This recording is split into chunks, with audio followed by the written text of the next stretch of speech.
कधीच नाही चुकणार तुमचे फेवरेट टीव्ही शोज झी5 सोबत, तेही एकदम फ्री। अहो, आता कसला एवढा विचार करताय?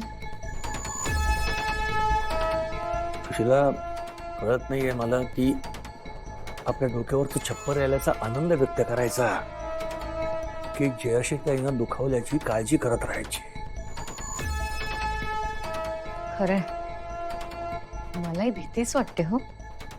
नाही म्हणजे त्यांच्या अख्ख्या कुटुंबासमोर त्यांचा अपमान झाला, त्या विसरणार नाहीत ते। आपण इकडे निश्चिंत राहू ग, पण तिकडे वसूला भोगावं लागेल। तिला आयुष्यभर त्याच घरात राहायचंय। मग काय करूया आपण? काही दिवसासाठी घेऊन येऊया का तिला आपल्या घरी परत? नाही, नको। इतक्या लगेच तिला परत बोलवू शकत नाही आपण। म्हणजे काहीतरी करू आपण, म्हणजे तिच्या टच मध्ये राहू। शिवाय यापेक्षा प्रॉपर्टी हातची गेली असती तरी चाललं असतं। बस असे टेन्शन। हो ना।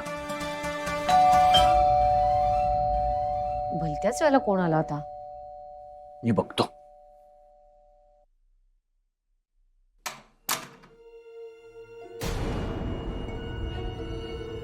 कोण?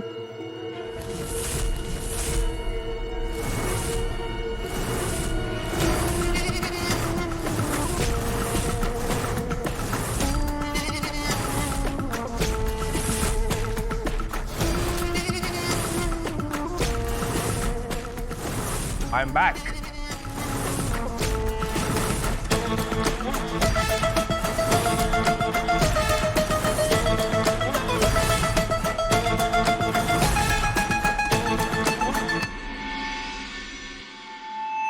येऊ का ग आत?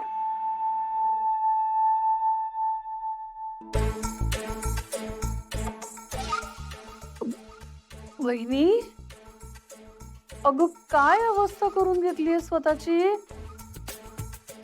बघवत नाहीये ग बाई तुझ्याकडे। घे, 2 घास खाऊन घे बरं। वहिनी, खाऊन घे ना जरा।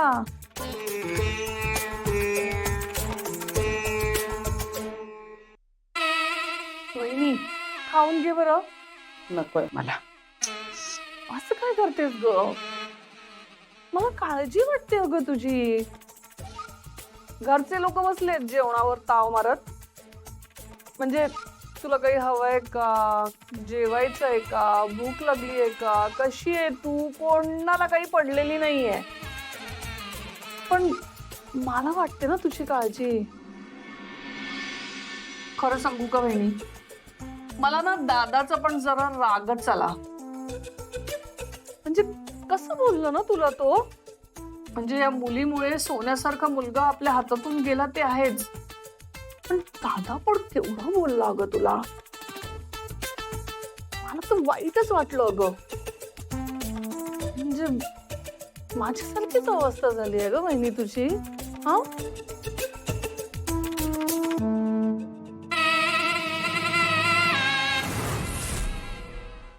झी5 ॲप डाउनलोड करा आणि पहा सर्व एपिसोड्स एकदम फ्री।